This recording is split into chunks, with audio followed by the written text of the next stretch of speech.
আসসালামু আলাইকুম। Hello viewers, এই যে শপিং মল আসছি। অনেক সুন্দর, অনেক সুন্দর দেখেন, দেখবার মতনই। যে পাঁচতলা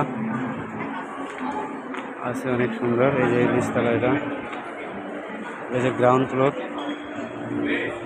এই যে শিশুরা খেলাধুলা করে। তো এই তো একটু যাবো ওইদিকে। ঠিক আছে, সবাই দোয়া করবেন ইনশাল্লাহ। সবসময় যেন আপনাদেরকে ভালো ভিডিও দিতে পারি। আমার পেজটারে ফলো দিবেন। রেস্টুরেন্ট মার্কেটের ভিতরে অনেক দাম। তো এই যে জুতা দোকান অনেক এক্সপেন্সিভ। আরেকটা সাইডে আইছি, অপর সাইড। এই যে দেখেন, দেখবার মতন মার্কেট।